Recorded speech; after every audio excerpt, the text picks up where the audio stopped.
오늘 예배 전에 묵도할 때 시편 71편 말씀을 봉독해 드렸습니다. 하나님이여 나를 어려서부터 교훈하셨으므로 내가 지금까지 주의 기이한 일들을 전하였나이다. 어릴 때부터 알았던 것을 지금까지 전했다는 겁니다. 그래서 하나님이여 내가 늙어 백발이 될 때에도 나를 버리지 마시며 내가 주의 힘을 후대에게 전하고 주의 능력을 장래의 모든 사람에게 전하기까지 나를 버리지 마소서 그랬습니다. 백발이 되어도 주의 일을 할 수 있도록 내 힘이 다하여도 주의 능력으로 237 5천 종족에게까지 하나님의 복음 전가할 수 있도록 나와 함께 하옵소서 그렇게 기도했습니다. 혹시 한 해를 마무리하면서 또 한 살 먹는구나 또 늙어가구나 이런 생각하는 분들은 이 기도 하시기 바랍니다. 내가 힘이 다하여 백발이 돼도 하나님이 주시는 능력으로 주의 일 복음 전하게 하옵소서. 할렐루야. 그렇게 희망을 가지고 하나님 주시는 새해를 맞이하기를 주의 이름으로 축복합니다. 오늘 우리가 읽은 골로새서 1장 8절부터 12절까지는 골로새 교회와 제자를 위한 전도자 바울의 기도문입니다. 전도자 바울은 이들의 소식을 들은 날부터 그치지 않고 계속해서 기도하였습니다. 바울의 기도 속에 교회와 제자들이 항상 있었습니다. 전도자 바울과 교회 그리고 제자들은 기도 안에서 하나였습니다. 누군가의 기도 속에 있다는 것은 여러 가지를 생각하게 만듭니다. 이 기도 속에 있다는 것은 그만큼 그 사람이 내 관심이고 내 사랑의 대상이라는 뜻입니다. 또 그만큼 중요한 사람이라는 의미가 있습니다. 우리 모두가 그렇게 기도로 연결되어 있다면 이보다 더 좋은 성도의 교제는 없을 겁니다. 여러분의 기도 속에 내가 있고 내 기도 속에 여러분이 있고 그게 성도의 교제죠. 그러나 그렇게 쉽게 되어지지가 않습니다. 처음에는 이름도 불러가며 기도하다가 얼마 시간이 지나면 잊혀지기 십상입니다. 어떻게 하면 서로 기도 속에 있는 관계의 축복을 누릴 수 있을까요? 그것은 성삼위 하나님이 행하시는 세 가지 흐름 속에 있으면 항상 서로의 기도 속에 있는 것이 됩니다. 꼭 내가 그 사람 이름 부르지 않아도 하나님이 역사하시는 세 가지 흐름 속에 내가 있고 그 사람이 있다면 같은 기도 속에 있는 것이 된다 그 말입니다. 그게 뭐겠습니까? 모든 문제를 해결하신 예수 그리스도 말씀과 기도 응답과 전도운동의 흐름 안에 있으면 어디 있어도 우리는 같은 기도 속에 있는 것입니다. 그래서 우리가 주일날 말씀을 받고 받은 응답을 기도하면서 서로 포럼하는 게 그래서 중요한 겁니다. 이게 기도 흐름 속에 같이 가는 겁니다. 저는 특별한 날이 아니면 주일이나 토요일 이런 훈련이 없는 날이면 우리가 새벽 기도를 마치고 오전 7시가 되면 목사님 6분이 같이 줌으로 예배합니다. 사도신경하고 같이 한 사람이 돌아가면서 말씀을 읽고 메시지를 합니다. 5분 내지 7분. 그리고 그 말씀 안에서도 온 기도 제목을 가지고 같이 통성기도합니다. 통성기도하고 주기도문으로 마치고 난 다음에는 말씀을 포럼합니다. 이걸 7월 10일부터 올해 후반기 지금도 계속되고 앞으로도 계속할 겁니다. 하나님이 이렇게 기도 속에 말씀 속에 같이 있으니까 꼭 그분을 기도하지 않아도 우리가 만나보면 알아요. 어쩌면 똑같은 고백을 하게 되고 똑같은 수준의 얘기가 되어지는 거예요. 이게 기도 속에 있는 겁니다. 우리가 자칫 잘못 생각하면 당신이 내 이름을 불러가면서 기도해 주세요. 그래야 내 기도 속에 있다고 생각합니다. 그러면 여러분 기도 속에 몇 명이 들어갈 수 있습니까? 몇 명 되지 않을 겁니다. 어떤 때는 내 부모, 내 자식을 위해서도 기도하는 것도 잊어버릴 수 있잖아요. 그러나 우리가 같은 말씀을 가지고 같은 응답 속에서 같은 전도운동 속에 있으면서 하나가 되어지면은 그 기도 속에 서로가 있는 겁니다. 교회가 그래야 되는 겁니다. 그래서 여러분과 내가 말씀을 정리하는 것이 중요하고 그 말씀 가지고 함께 기도하고 포럼하는 것이 성도가 복음 안에서 원내서 되는 겁니다. 그 힘이 흑암을 이기고 재앙을 이기는 것입니다. 자, 가정이 그리 된다고 생각해 보십시오. 가정이 그리 되다 보면은 저절로 가정 안에서 하나님의 말씀이 살아 역사합니다. 그래서 웬만한 문제는 다 말씀 속에서 응답을 받고 이겨내게 됩니다. 지금 그 이야기를 하는 겁니다. 전도자 바울과 전도 제자와 교회와 현장은 항상 하나님의 말씀과 세계 구원이라는 영원한 하나님의 절대 계획을 함께하고 있었습니다. 그 안에서 하나였습니다. 그래서 이들은 모두 서로의 기도 속에 있었던 겁니다. 전도자 바울과 기도 속에 교회와 제자가 있었고, 교회와 제자들의 기도 속에는 전도자 바울과 그 여정이 들어 있었습니다. 이들은 모두 24 기도의 절대망대를 각각 가지고 있었습니다. 그 기도 속에서 시공간 초월하는 보좌의 축복을 누렸던 겁니다. 전도자 바울의 기도에는 교회와 제자를 위한 간절한 소원이 담겨 있습니다. 오늘 짧은 기도문에 3가지 간구의 언어가 포함되어 있습니다. 첫 번째는 알게 해달라고 구했고, 두 번째는 이르게 해달라고 그랬고, 세 번째는 감사하게 해달라고 기도했습니다. 하소서 해달라는 기도는 간구의 기도 언어 아닙니까? 첫 번째는 알게 해달라고 구했습니다. 9절과 10절에 보니까 너희로 하여금 모든 신령한 지혜와 총명의 하나님의 뜻을 아는 것으로 채우게 하시고 주께 합당하게 행하여 범사에 기쁘시게 하고 모든 선한 일에 열매를 맺게 하시며 하나님을 아는 것에 자라게 하시고, 알게 해달라는 기도를 했습니다. 하나님의 뜻과 하나님 아는 것에 자라게 하소서. 우리는 보통 많은 것을 가지려고 하고 얻으려고 하고 그래서 달라는 기도를 합니다. 그걸 구한 게 아닙니다. 하나님을 알게 해달라고 기도했습니다. 여러분, 그런 기도 한번 해보셨습니까?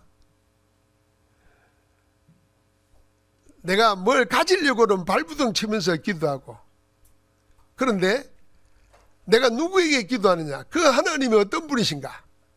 그걸 알기를 소망하는, 갈망하는 마음이 우리에게 있었습니까? 지금 바울은 교회와 제자들에게 그걸 구하고 있는 겁니다. 많은 것을 소유하고도 남에게 없는 지혜와 총명을 가지고도 하나님의 뜻을 모르면은 도리어 하나님이 하시고자 하는 일에 방해가 됩니다. 그러므로 그 어떤 지혜나 총명보다도 하나님 뜻 아는 것이 먼저입니다. 하나님의 뜻을 알아야 하나님을 알 수 있습니다. 하나님을 깊이 알아갈수록 하나님 안에서 더욱더 영적으로 성장할 수 있고 힘있게 살 수 있습니다. 둘째로 이르게 해달라고 구했습니다. 어렵고 힘든 상황에서도 승리할 때까지 참고 기다릴 수 있도록 해달라고 기도했습니다. 11절에 그의 영광의 힘을 따라 모든 능력으로 능하게 하시며 기쁨으로 모든 견딘과 오래 참음에 이르게 하시고, 하나님의 약속을 붙잡고 하나님 나라의 일이 일어날 때까지 사람들은 기도하지 못합니다. 기다리지 못합니다. 당장 눈앞에 보이는 현실과 사람들의 반응에 의해서 널뛰듯이 이리저리 흔들립니다. 하나님의 때를 바라보면서 견디고 기다리고 못한다는 겁니다. 그러니까 기도를 지속하지 못합니다. 그러나 바울은 교회와 제자들이 어떤 상황에서도 하나님의 기쁨으로 모든 견딘과 오래 참음에 이르게 하소서, 이렇게 기도했습니다. 하나님의 기쁨이 있으면 견딜 수 있고 참을 수 있습니다. 자, 하나님의 뜻을 알고 하나님을 알지요. 그러니까 원치 않는 상황이 일어났습니다. 어려움이 왔습니다. 그런데도 하나님을 알고 하나님의 뜻을 아니까 기쁨으로 기다리는 겁니다. 하나님의 나라가 이루어질 때까지. 왜 견디지 못하고 기다리지 못하는가? 그 힘이 없기 때문입니다. 여력이 없어서 그래요. 그런데 하나님의 뜻으로 채우게 하시고 하나님을 알고 나면은, 하나님의 계획이 보이고 나면은 하나님 나라가 이루어지는 때까지 기도한다, 그 말입니다. 그렇게 해달라고 기도했습니다. 셋째로는 하나님께 감사하게 하시기를 구하였습니다. 우리로 하여금 빛 가운데서 성도의 기업의 부분을 얻기에 합당하게 하신 아버지께 감사하게 하시기를 원하노라. 이 기도의 언어의 완성이 감사입니다. 내가 시작할 때는 결핍으로, 부족으로, 답답함으로, 힘듦으로 시작했는지 모르지만은 기도하다가 마무리가 하나님 감사합니다. 하나님 뜻을 아니까 감사하게 되고, 또 하나님이 하실 걸 믿으니까 감사가 일어나고, 또 그걸 통해서 하나님께 영광 돌리게 될 것이니까 감사로 마무리된다면 기도가 완성되는 겁니다. 그래서 내 시작의 기도는 염려 근심일지 모르더라도 기도하다가 성령의 역사 가운데 모든 것이 감사로 마무리된다면 그 사람은 기도에 성공한 사람입니다. 하나님의 뜻과 하나님을 아는 것에 자라나고 하나님의 기쁨으로 모든 견림과 오래 참음에 이르게 되면 자연스럽게 따라오는 것이 빛 가운데서 얻는 성도의 기업입니다. 여러분, 내가 새 절기의 언약 안에 있습니다. 6월절의 구원의 비밀, 그리스도의 피로 모든 것에서 승리했습니다. 우리를 멸망시키는 원죄, 그리스도의 피가 해결했습니다. 우리를 죄와 사망의 법 운명에서 헤어나지 못하도록 묶고 있는 사단의 세력을 그리스도의 피가 십자가에서 꺾어버렸습니다. 우리 아이가 하나님 만나도록 길이 되어주셔서 친히 내가 길이요 진리요 생명이니 나로 말미암지 아버지께로 올 자가 없다고 하신 그분이 우리의 길이 되셔서 하나님 만나게 해주십니다. 오늘도 그 축복의 비밀을 가지고 우리가 있으면 당연히 따라오는 게 오순절의 역사입니다. 성령의 능력의 역사가 일어나게 되어 있습니다. 그러면 성령의 역사 가운데 미래가 보이는 겁니다. 그게 수장절의 비밀입니다. 하늘 보호자가 배경이 되어서 나를 하나님 나라까지 인도하실 것입니다. 이 축복을 누리는 것이 기도의 망대입니다. 그래서 그리스도 안에서 이 기도의 망대를 가지고 사는 것이 성도가 받은 기업입니다. 성도의 기업이라 그랬잖아요. 세상의 기업이 아니고 불신자의 기업이 아니고 성도가 받은 하나님의 것이 따로 있다, 그 말입니다. 그게 뭡니까? 아무도 어떻게 할 수 못하는 구원을 우리가 그리스도로 인해서 얻었어요. 구원받은 자에게 하나님이 성령으로 지금도 함께하며 역사하고 계십니다. 기도에 응답하시고 말씀을 성취하고 계시고 구원 역사를 행하고 계십니다. 그 능력 가운데 함께 있는 것입니다. 그분 우리를 세상 끝날까지 2, 3, 7, 5천 종족 살리도록까지 우리의 배경이 되어주십니다. 보좌의 능력으로 함께 하십니다. 그걸 우리가 믿음으로 그저 받은 겁니다. 목사님, 나는 그런 거 없어도 되니 돈만 좀 생기면 좋겠습니다, 그러잖아요. 그런 분 있으면 얼마 생기면 좋겠습니까? 한번 말해 보세요. 얼마 생기면 좋겠습니까? 100억? 100억이 뭐 동그라미 몇 개인 줄 생각은 납니까? 100억이 어느 정도 쌓아야 100억이 된 줄 상상이 됩니까? 모르지요. 여러분과 나는 돈이 다 해결해 줄 것 같지만은 아닙니다. 그 돈 다 많이 가진 자도 그 돈 써보지도 못하고 돈 때문에 더 불행합니다. 세상의 권력 다 누가 말했잖아요. 열흘 있다가 없어질 것과 같습니다. 그래서 불안합니다. 이 권력을 놓고 나면 어떻게 될까 불안합니다. 우리나라는 자칫 잘못하면 대통령 하면 다 그냥 감옥 가는 걸로 돼버리겠어요. 누가 그걸 하겠습니까? 그러나 영원히 없어지지 않는 게 있으니 그게 성도의 기업이라. 하나님 우리에게 그 기업을 주신 겁니다. 그 기업을 얻기에 우리를 합당하게 만들었다는 것입니다. 하나님이 연약한 우리를, 부족한 우리를 한 성도의 기업을 얻기에 합당하게 만들었습니다. 그 하나님께 감사하면서 그 영혼의 축복을 누리고 사는 것입니다. 그걸 기도한 겁니다. 그래서 사도 바울과 교회와 제자들은 이 기도 안에서 하나인 것입니다. 오늘 우리가 말씀 붙잡고 같이 기도하잖아요. 그래 이걸 늘 기도 속에 있으면 우리는 내 기도 속에 여러분이 있고 여러분 기도 속에 내가 있는 겁니다. 그게 살아있는 그리스도의 몸인 교회인 겁니다. 그 몸은 하나님이 지키십니다. 그 안에서 응답받아 누리기를 주의 이름으로 축복합니다. 24의 기도의 절대망대가 세워진 곳에는 25의 응답의 여정이 준비되어 있습니다. 자, 우리가 한 번도 아니고 어떻게 24 기도하며 하루도 아니고 계속해서 끝이지 않고 기도할 수 있겠습니까? 바울의 기도 속에 그 답이 있습니다. 11절 말씀입니다. 그의 영광의 힘을 따라 모든 능력으로 능하게 하시며. 내년도 우리 교회 프로가 그의 영광의 힘을 따라입니다. 한번 같이 합시다. 그의 영광의 힘을 따라. 하나님의 영광의 힘을 따라 모든 능력으로 능하게 하시는 하나님의 역사. 여러분, 어찌해서 24 기도할 수 있습니까? 하나님의 영광의 힘을 얻으면. 어떻게 그치지 않고 변함없이 지속하면서 기도할 수 있습니까? 하나님의 영광의 힘을 얻을 때입니다. 성삼위 하나님의 영광의 힘을 따라 그렇게 기도했습니다. 그러면 영광의 힘을 따라 한번 묵상해 보십시다. 하나님의 영광, 영광이 무엇입니까? 제가 우리 교회 이름을 영광교회라 지었지 않습니까? 그러니까 하나님의 영광을 늘 생각합니다. 어떤 것이 영광일까? 여러분 생각하는 영광은 뭡니까?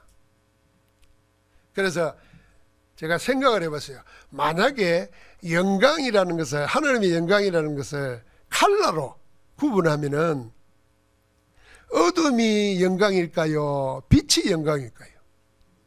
당연히 빛이 영광이겠죠. 영광은 빛으로 빛을 나타냅니다. 그러면은 영광은 우리가 늘 보는 것, 늘 변함없는 일상이나 평범한 것이 영광이겠습니까? 탁월한 거나 특출한 것, 비교할 수 없는 것을 볼 때 영광이라 그러겠습니까? 말씀을 하옵소서. 아마 늘 보는 것, 일상 이런 거는 영광이라기보다는 그저 그러려니 그럴 겁니다. 그런데 늘 되던 것에서 전혀 다른 것, 특별한 것이 나타날 때 이 영광이다 이럴 겁니다. 그럼 또 한 번 더 생각해 보십시다. 지금까지 볼 수 없었던 것, 여태까지 보지 못한 것을 봤을 때 우리는 저절로 탄성이 나오면서 영광을 연상할 수 있습니다. 자, 그러면 영광은 내가 굴욕을 당하거나 부끄럽고 수치스러운 것이 영광이겠습니까? 아니면은 빛나고 존귀함을 드러내는 것이 영광이겠습니까? 당연히 빛나고 존귀한 게 영광 아니겠습니까? 자, 그렇다고 본다면은 영광은 잠깐 시간의 한계 속에 갇혀있는 인간의 것이 아닙니다. 영광은 영원하신 하나님의 것입니다. 그래서 영광은 하나님의 성품의 본질적인 특성 자체가 영광입니다. 그래서 하나님의 영광 그렇게 말하는 겁니다. 사람의 영광은 나중입니다. 하나님의 영광입니다. 자, 강명이지요, 빛이지요, 그리고 부끄럼도 아니고 영광이지요, 존귀함이죠, 영원히 빛나지요. 이게 다 하나님의 본질적인 성품, 특성 자체를 말하는 겁니다. 그래서 주기도문 마지막에 나라와 근세와 영광이 아버지의 것이니이다. 우리가 날마다 그렇게 고백하는 겁니다. 영광은 아버지의 것입니다. 영광은 하나님의 것이고 영광은 하나님을 나타내는 특성입니다. 모세가 하나님의 부름을 받고 시내산에 올라갔습니다. 그 시내산 정상에 보니까 뭐라 그랬냐면 성경에 하나님의 영광이 충만했다 그랬습니다. 성막을 지었습니다. 출애굽기 마지막에 보면 40장에 보니까 성막을 짓고 난 다음에 하나님의 영광이 성막 위에 머물렀다 그랬습니다. 그러니까 하나님이 임재하시는 곳은 거기가 어디든 하나님의 영광이 나타나는 것입니다. 하나님과 영광은 항상 같이 있는 겁니다. 하나님의 영광에는 하나님 주시는 힘이 있습니다. 그래서 그 영광의 힘을 따라 모든 능력으로 능하게 하신다 그랬습니다. 하나님 나라 일이 나타나는 25의 응답이 하나님의 영광인 것입니다. 모세가 그렇게 40일을 하나님의 영광 속에서 하나님과 함께 말씀을 받는 동안에 산 아래로 내려오니까 얼굴에 강체가 났습니다. 하나님의 영광을 입어서 영광의 빛이 나는 거죠. 그러니까 사람들이 그걸 볼 수가 없었어요. 평범한 사람, 보통 사람, 일상에 젖어 살던 사람은 그 특별한 그 빛남을 못 봤습니다. 그래서 모세가 자기 얼굴을 수건으로 가렸다 그랬습니다. 하나님의 영광을 체험한 자, 그 영광 속에 있는 자에게는 세상에 없는 힘이 나타난다 그 말입니다. 일반 사람에게 없는 존귀와 위엄이 모세를 위대하게 만들었습니다. 하나님의 영광 그 자체가 하나님의 위엄이고 하나님의 힘입니다. 하나님의 영광이 임하는 곳에는 하나님의 거룩함이 나타나고 하나님의 영광이 허강과 재앙을 꺾어버립니다. 하나님의 영광으로 모든 것을 다스립니다. 그래서 빌립보서 4장 19절을 보니까 우리에게 기도응답 주실 때 어떻게 주냐면 하나님을 구하는 우리에게 예수 그리스도 안에 있는 모든 것을 영광 가운데 그 풍성한 대로 너희 모든 쓸 것을 채우시리라. 누가? 하나님이 그랬습니다. 영광 가운데 주신다 그랬어요.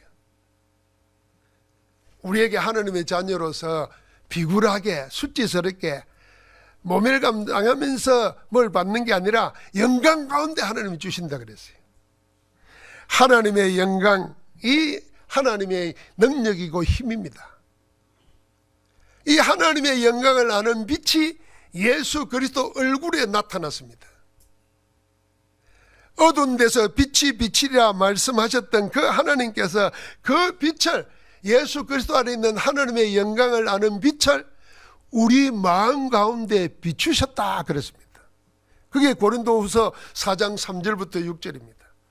자, 하나님의 영광 그걸 아는 것이 예수 그리스도에게 있었어요.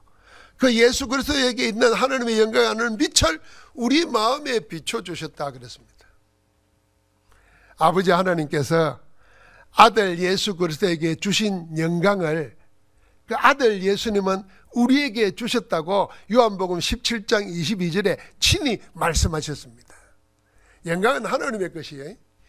그걸 아버지께 있는 영광을 아들 예수님께 주셨어요. 그 아들 예수님이 우리에게 영광을 주었다고 사역 마무리할 때 요한복음 17장에 기도하면서 밝히셨어요. 그럼 우리는 하나님의 영광을 입은 것이고 받은 것입니다. 그럼 그 영광이 어디 있어요? 그걸 찾아야죠. 하나님의 영광이 내게 임했는데 그게 어디 있어요? 그걸 찾아야 된다는 거예요. 전도자 바울은 이걸 보고 뭐라 그랬냐면은 우리가 이 보배를 질그릇에 가졌으니 그랬어요. 이 보배, 하나님의 영광, 하나님의 영광을 아는 빛 그리스도를 우리 질그릇 같은 우리가 가졌다는 겁니다. 그래서 질그릇인 우리는 뭘로 사느냐? 질그릇, 상처나고 깨어지고 부서지기 쉬운 질그릇, 우리 육체로 사는 것이 아니라 우리로 사는 것이 아니라 심히 큰 능력이 하나님께 있고 우리에게 있지 아니함을 알게 하려 함이라 그랬습니다. 여러분, 나에게 이 보배가 우리 가운데 와 있는 줄 믿습니다. 그리스도 안에서 하나님의 영광이 빛으로 우리에게 임하였습니다. 그래서 우리를 보고 일어나 빛을 발하라고 하였고, 이 내 빛이 임하였고 여호와의 영광이 내 위에 임하였다고 말했습니다. 보라, 어둠이 땅을 덮을 것이요 캄캄함이 만민을 가리려니와. 이건 성경이지만은 옛날 이야기가 아니라 지금도 해당되는 이야기입니다. 앞으로 시대가 점점 더 어둠이 가득 차고 캄캄함이 만민을 가립니다. 사람이 뭐 해야 될지를 모르게 됩니다. 오늘 일부 예배 때 말했습니다. 올해 노벨 물리학상 받은 분이 구글의 부사장을 지냈던 분이고 AI 연구 개척자입니다. 이 사람이 AI 연구를 통해서 어느 정도 말하냐면 AI 인공지능 로봇 아니에요? 사람이 가지고 있는 지능보다도 더한 지능을 가지게 된 거예요. 사람은 지금까지 인류가 생존할 수 있던 이유는 인간보다 더 뛰어난 존재가 없었기 때문에 인간이 이 지구의 주인으로 살았던 거예요. 그런데 인간이 만드는 AI 로봇 인공지능이 인간보다 더 지능이 높아요.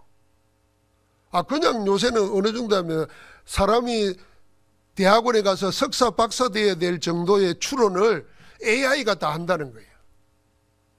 그래서 지금 벌써 은행이나 법률사무소 같은 데서는 가장 기본적인 것은 사람이 안 한답니다. 그냥 AI가 적어주는 데다. 여러분과 나도 휴대폰 잘 활용하면요 어마어마한 지식이 거기 다 나와요. 앞으로 저절로 거기에 묶이게 돼 있어요. 이게 얼마나 위험한지 이제는 인간을 갖고 놀 수 있는 것도 만든다는 거예요. 그래서 이 사람이 나와가지고 자칫 잘못하다가는 인간이 위협을 당할 수 있다. 앞으로 20년 30년 후에 인간 생존할 확률이 10% 20%밖에 안 된다. 이럴 정도로 위험하다는 거예요. 그러면 다른 일은 얼마나 생기겠습니까? 여기 계시는 우리 어른들은 보이스피싱이 뭔지 모르잖아요. 우리는 모르는 건 괜찮은데 은행 직원도 몰라가지고 보이스피싱 당하더라고요. 그 도둑 잡는 검찰도 보이스피싱이 당해요. 그러니까 내 지능이 내 상식이 나를 보호하고 지켜준다. 천만의 말씀입니다. 이 악한 영에 사로잡힌 자들이 일어나게 되면 어떤 일을 당할지 몰라요. 그래서 우리를 보고 뭐라 그러냐면 오직 여호와께서 내 위에 임하실 것이요 그의 영광이 내 위에 나타나리니 나라들은 내 빛으로 왕들은 빛으로 내 강명으로 나오리라. 그래서 우리를 보고 일어나라 빛을 발하라고 말하는 겁니다. 여호와 하나님은 내 백성이 내 이름으로 내 백성이 다 의롭게 되어 나의 영광을 나타낼 것이라 그렇습니다. 하나님의 말씀 안에 하나님이 주신 영광의 힘을 따라 사는 자 안에는 하나님의 영광을 나타낼 일이 일어난다는 것입니다. 그래서 오늘 우리는 24 기도의 망대를 가지고 하나님의 영광의 힘을 따라 하나님이 이루시는 언약의 여정을 따라가는 것입니다. 언약의 여정을 따라가는 동안에도 이 세상신이 믿지 않는 자들의 마음을 혼미케 합니다. 이 세상신 사단의 목표는 딱 하나입니다. 성경에 그렇게 기록해 놨어요. 고린도서 4장 4절에 보니까 사람들의 마음을 혼미케 하여 그리스도의 영광의 복음의 강체가 미치지 못하도록 한다 그랬습니다. 연결시켜 보세요. 그리스도의 영광의 복음의 강체 그랬습니다. 영광이 무슨 영광? 복음이 뭐냐? 영광의 복음입니다. 누구의 영광? 그리스도의 영광의 복음. 그 강체가 세상 사람들에게 못 미치도록 사단은 자꾸 사람들의 마음을 혼미케 한다는 것입니다. 이 말은 무슨 말입니까? 하나님 말씀 붙잡고 기도 못하고 세상만 의지하고 자기 형편 의지하고 염려 근심에 묶여가지고 다 다른 거 놓쳐버리게 한다는 겁니다. 사단이 하는 일은 그거 아니에요. 이럴 때 우리가 살아서 역사하시는 하나님의 말씀을 붙잡고 예수 그리스도 이름으로 기도하기 시작하면 하나님의 영광의 복음의 강체가 내게 비치는 겁니다. 어둠이 소멸되는 겁니다. 틀린 망대가 무너지고 하나님 나라의 망대가 세워지는 겁니다. 그 힘을 따라서 우리가 살아가는 것입니다. 우리는 하나님의 영광의 힘이 아니면 인생 여정, 언약의 여정을 걸어갈 수 없습니다. 사단을 이길 수가 없기 때문입니다. 그래서 2025년의 주제는 그의 영광의 힘을 따라, 이게 우리의 주제입니다. 한번 더 합시다. 하나님의 영광의 힘을 따라. 하나님의 영광의 힘을 따라 말씀 성취의 여정을 응답으로 누리면서 25년을 맞이하기를 주의 이름으로 축복합니다. 24의 기도망대를 세우면은 25의 인생 여정을 승리하려고 할 수 있도록 영광의 힘이 나타납니다. 그러면은 여러분과 내 인생 자체가, 내 하는 일 자체가 영혼의 작품이 됩니다. 그게 이정표로 237 5천존조 후대가 보고 따라오는 것입니다.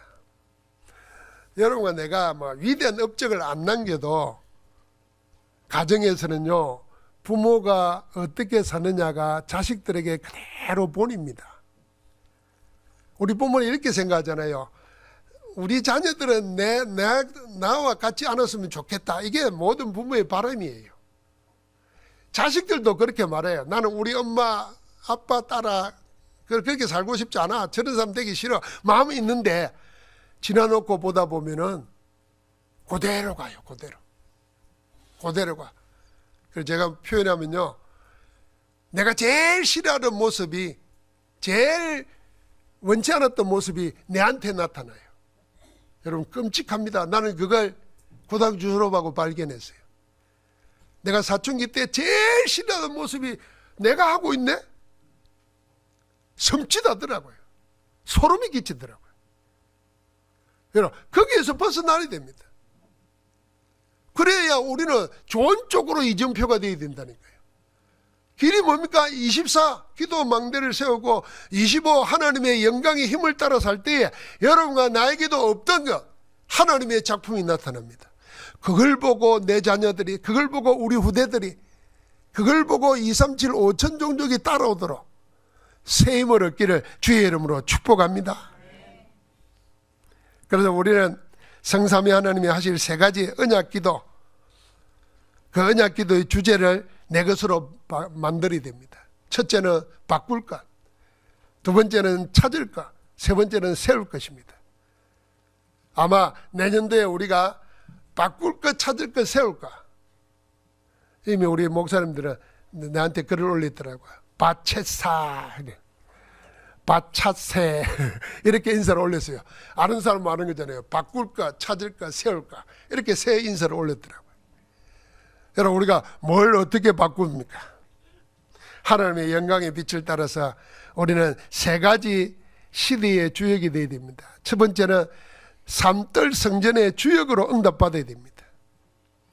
원래 성전에 있던 이방인의 뜰, 기도의 뜰, 아이들의 뜰이 전부 다 사라지고 그 자리가 예수님 당시에는 인간 탐욕에 자리 잡은 강도의 소굴로 바뀌어버렸습니다.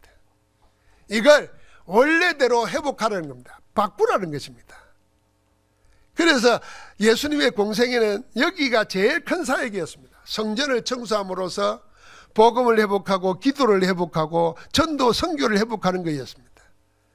교회 안에 이 세 가지, 다민족을 위한 뜰이 있고 기도하면서 치유받을 뜰이 있고 그러면서 렘넌트를 서밋으로 세우는 뜰 시스템이 있어야 됩니다. 여기에 내가 주역으로 응답받겠다. 우리 교회를 바꾸고 나를 바꾸는 일에 내가 주역되어야 되겠다.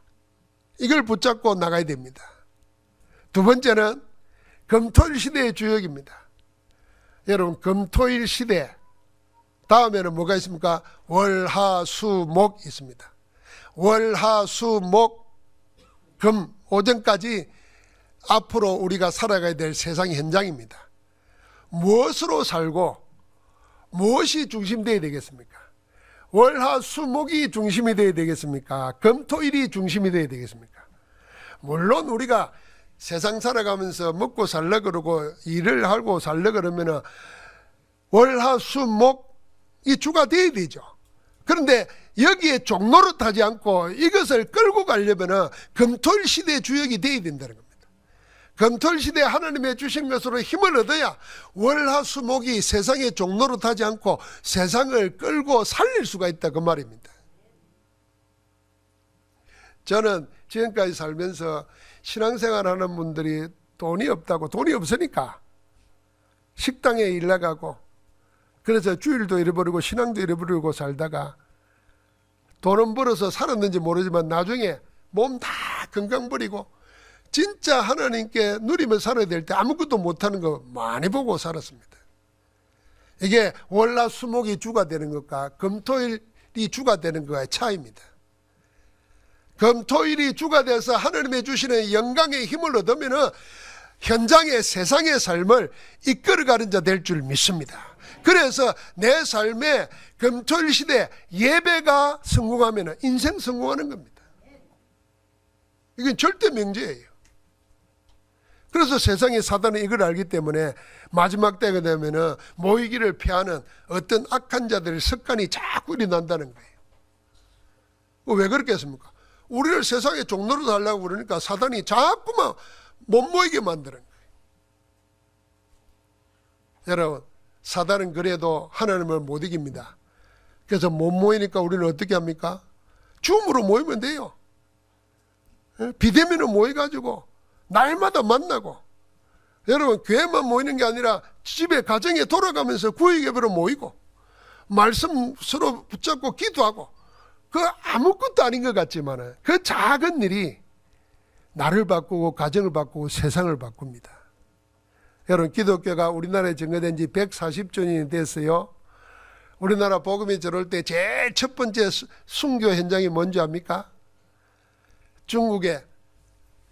중국을 통해서 선교사가 들어오는데 번역된 쪽복음, 누가복음 하나를 들고 왔어요. 대원군 때입니다. 대동강변에 배가 걸려가지고 자초됐어요. 그래 잡혀갔어요. 잡혀가서 이 토마스 목사가 망나니가 칼로 사형을 시키는데 이 쪽복음 하나 전해줬어요. 그리고는 한 번도 복음 말해보지도 못하고 목베어 죽음을 당했어요. 그게 한국 기독교의 시작입니다. 그런데 이 쪽복음을 받은 망나니 집에 구원의 역사가 임한 거예요. 여러분, 아무도 모릅니다. 우리가 하는 작은 일, 말씀 붙잡고 가정에서 직장에서 있는 곳에서 기도의 단을 쌓는데 어떤 일이 날지 아무도 몰라요. 하나님의 역사는 그런 것입니다. 그래서 금토일 시대를 되찾아야 된다, 그 말입니다. 그래야 우리는 우리 자신이 하나님의 힘을 얻어서 자유인으로 살 수 있습니다. 세상의 종로로 타느냐 하나님의 종으로 사느냐, 이건 다른 겁니다. 세 번째가 묵상운동 시대의 주역입니다. 지금 영적으로는 네피림 시대입니다. 악한 영의 힘을 쓰는 시대입니다. 성공자들이 다 명상을 이야기합니다. 뭔가 좀 새로운 것을 꾸미는 자들이 다 명상을 이야기합니다. 그러니까 성공하려고 하는 사람이나 뭔가를 좀 하려고 하는 사람들은 자기도 모르고 그냥 명상해야 되는 줄 알고 갑니다. 이 명상은 하나님을 묵상하는 게 아니잖아요. 살아있는 하나님의 말씀을 묵상하는 게 아닙니다. 자기에게 집중하는데 이 자기의 본질이 뭡니까? 창세기 3장입니다. 하나님 떠나 있는 데서 자기에게 집중해봐야 어딥니까? 창세기 3장의 뿌리에 자꾸 깊이 박히는 겁니다. 하나님 떠나고 사단의 종이 되어 있어요. 죄와 저주 운명에 묶여 있어요. 영이 죽은 자예요. 그 명상을 통해서 세상을 장악하고 있습니다. 여기에 산업까지 돌아갑니다. 이때 우리는 무슨 힘으로 살아야 될까? 그게 묵상운동의 주역입니다. 그래서 혼자 있을 때는 하나님의 말씀을 묵상하고 기도하면서 기도의 망대를 쌓고, 같이 있을 때는 말씀을 포럼하면서 하나님이 하시는 역사를 나누는 겁니다. 그런데 그 자리에 하나님의 영이 임하는 것입니다. 두세 사람이 모인 거기에 나도 그들 중에 있느니라 그랬습니다. 사랑하는 성도 여러분, 내년에 우리 전도운동하는 세계교회와 전도 제자들의 표가 뭐냐면 제123 RUTC 응답 영혼의 시작입니다. 새로 시작해야 됩니다. 얼마나 감사합니까? 새로 시작할 수 있다는 자체가 은혜요, 감사할 내용이요, 우리의 방향의 새로운 목표입니다. 아, 내가 새로 시작한다. 어떤 사람이 사업이 망했어요. 망하면 어떻게 됩니까? 그 망한 것 때문에 평생 일어서지 못하고 평생 가난에, 질병에, 실패에 시달려서 인생 망치는 사람이 많습니다. 그런데 다시 시작할 수 있다는 말은 무슨 말이에요? 이거는 어마어마한 겁니다. 그래서 모든 성공자들은 한 번 실패해서 끝난 게 아니라 100번을 실패하면 101번 일어섰습니다. 오늘 우리는 한 해를 보내고 새해를 맞이할 마지막 주간을 지내면서 하나님 내 인생에 24기도 망대를 세우고 하나님의 영광의 힘을 따라 25 응답을 누리면서 영혼의 작품을 남기는 새로 내가 시작되게 하옵소서. 할렐루야. 새로 시작할 수도 하나님 힘을 주옵소서. 이제 시작할 때는 내 힘이나 내 계획이 아니라 하나님의 영광의 힘을 따라 할 수 있도록 말씀을 주옵소서. 기도할 수 있도록 힘을 주옵소서. 승리하기를 주의 이름으로 축복합니다. 하나님 감사합니다. 하나님의 말씀의 능력 의지해서 기도의 절대 망대를 세우고 하나님 나라의 일을 기다리는 25 응답으로 영광의 힘을 따라가며 그리하여서 하나님이 후대까지 237 5청중까지 보여줄 영원한 작품을 남기는 정인들로 서게 하옵소서. 오늘 새로 시작할 수 있는 셈을 주심을 감사합니다. 영광을 받으시옵소서. 예수 그리스도 이름으로 기도합니다. 아멘.